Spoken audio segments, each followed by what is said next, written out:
12 best US states to live off the grid. So, you've decided to live off the grid. At long last, you caved in and paid heed to the inner survivalist and adventure seeker in you. Great! We'll take it a step further from here and shortlist the 12 best US states to live off the grid.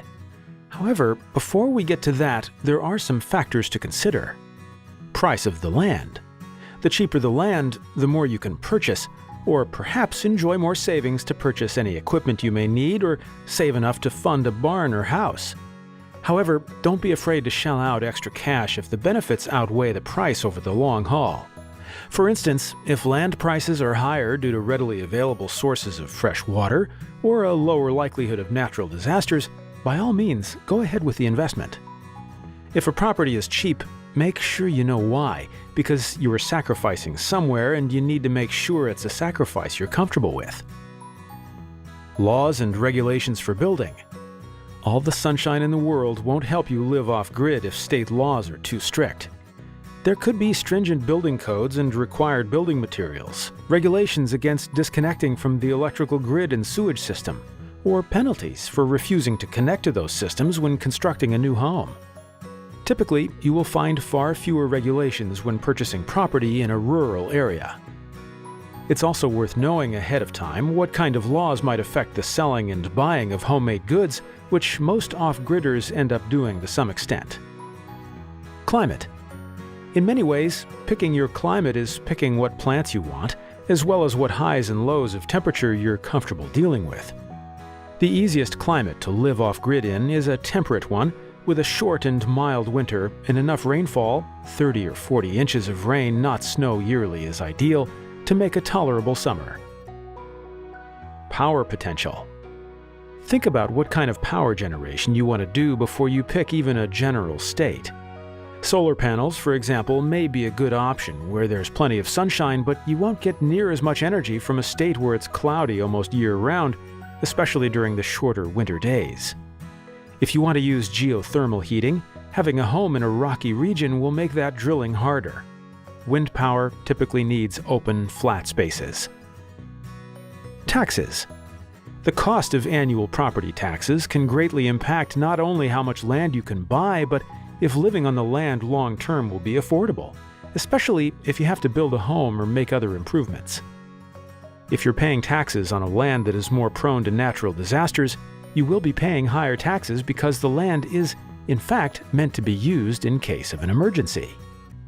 Always remember that a higher upfront cost for a piece of land is always better than paying higher taxes later down the line. Zone restrictions. The closer you build your off-gridder shelter to a populated area, the more zonal restrictions there will be. Some locations tend to limit the number of stories that can be built. Make sure that the land you're planning to live on can be zoned as agricultural land. In most cases, this means paying lower property tax rates. However, certain requirements may need to be met before you can be awarded this zoning designation. Water availability. No matter what kind of cool gray water, well, and rain collection system you intend to use, it will only go so far in a remote land miles away from civilization.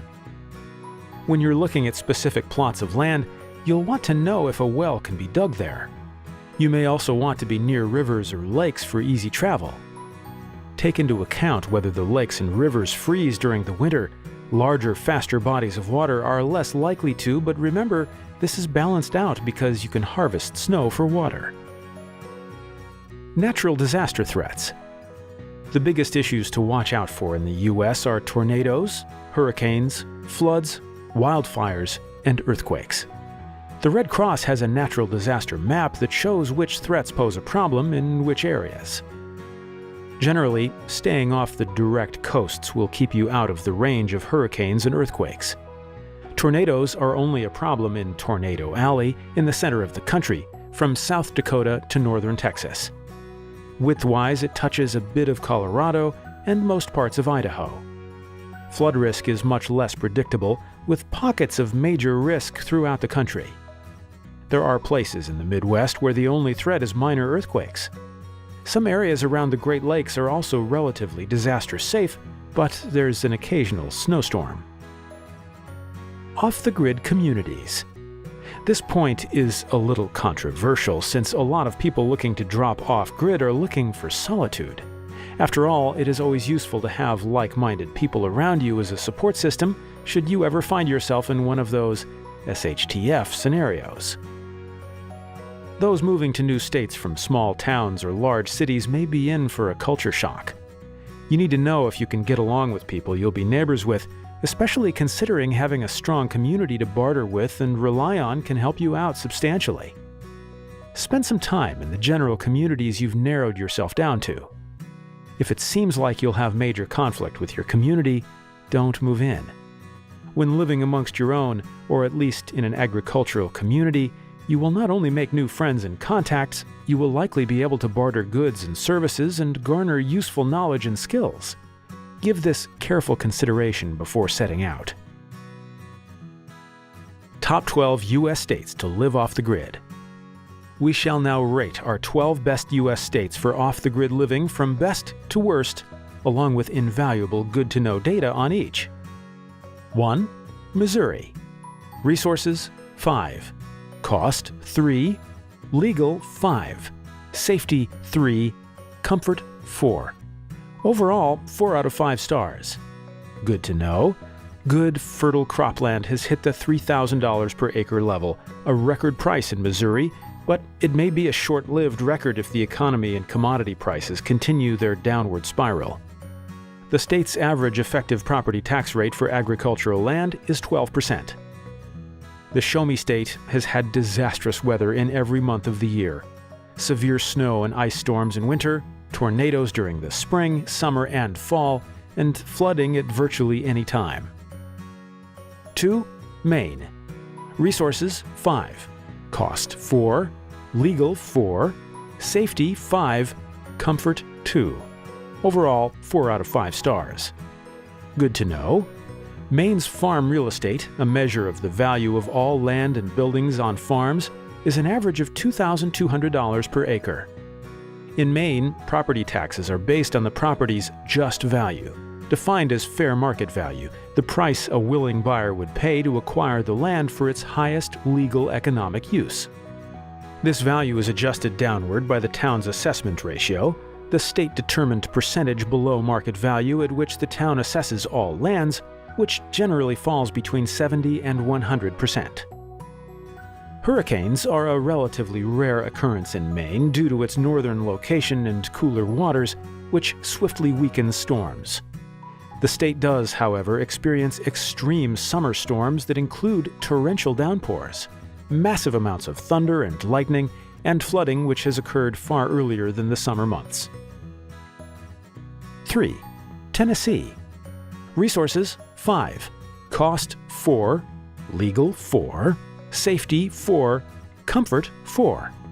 Overall, 4.2 out of 5 stars.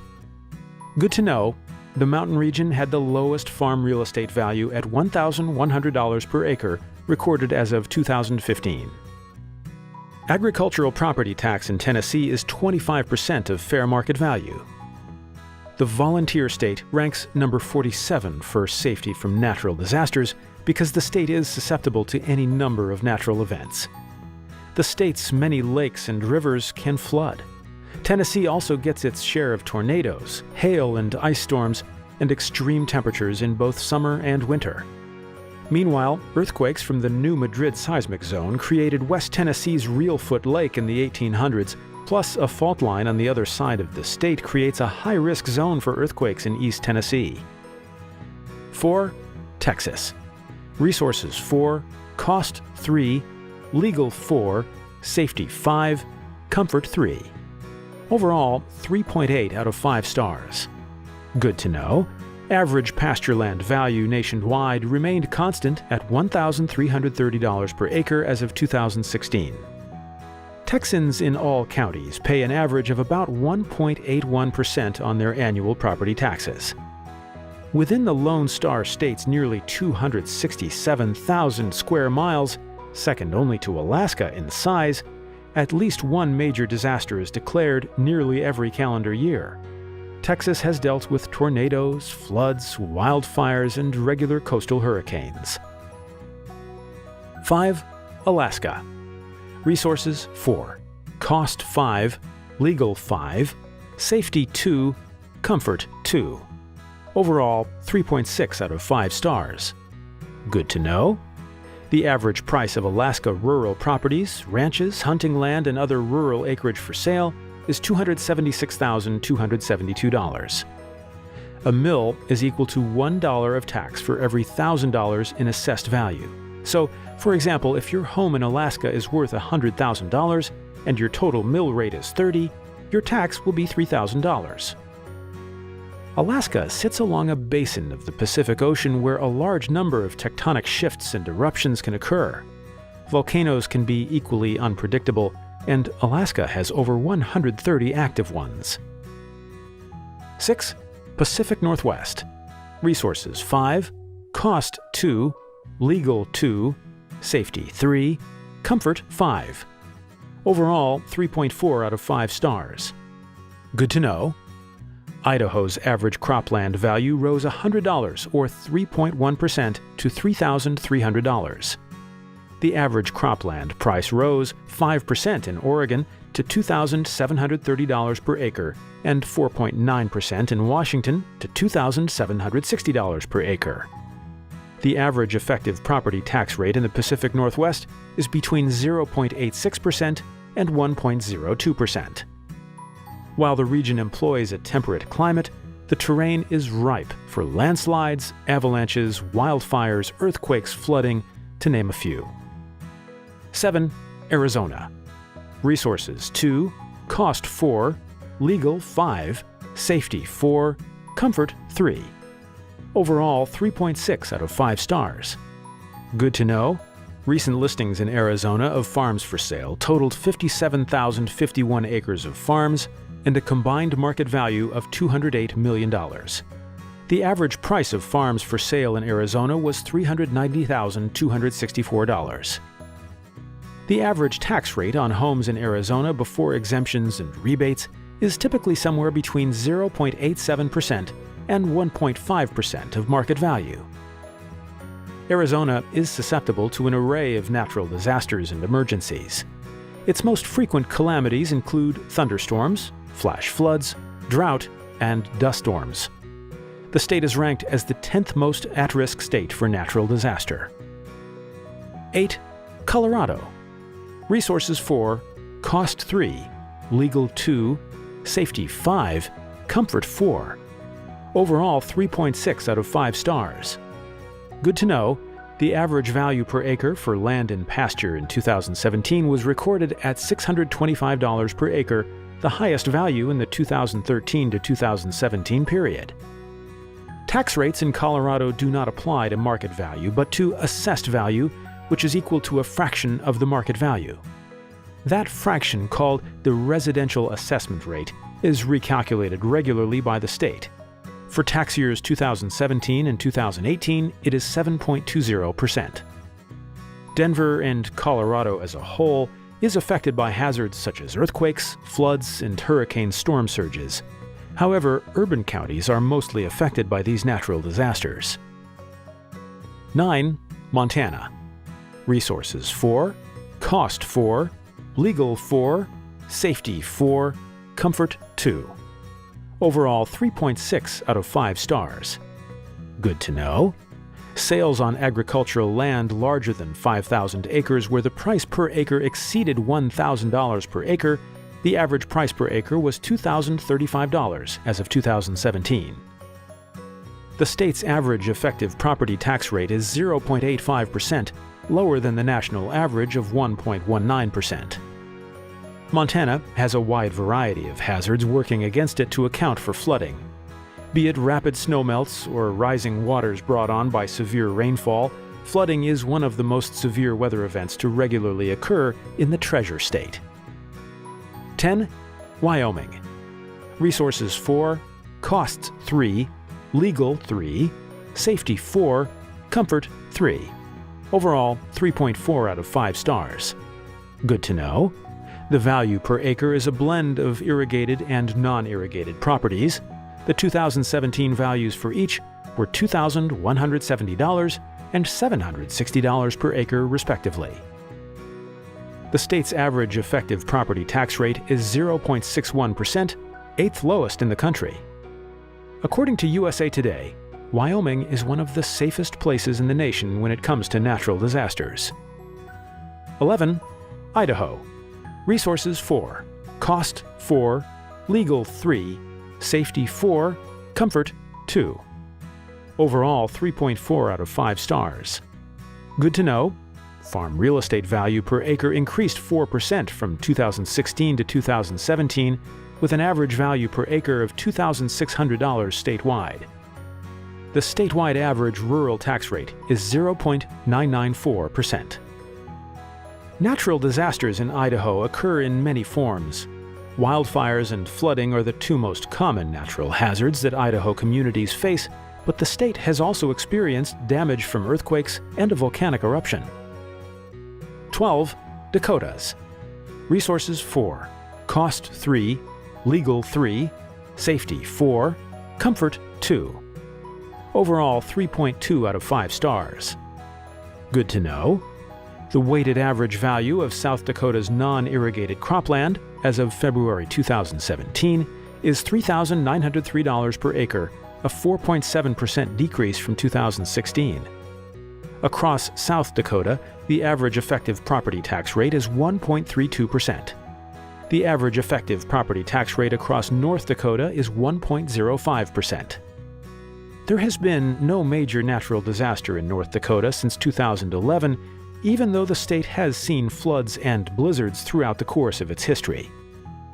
The last recorded natural disaster in South Dakota was the 2013 spring ice storm. Just like its northern counterpart, the state is not particularly prone to natural disasters, aside from rare appearances by floods, tornadoes, and blizzards over the last century.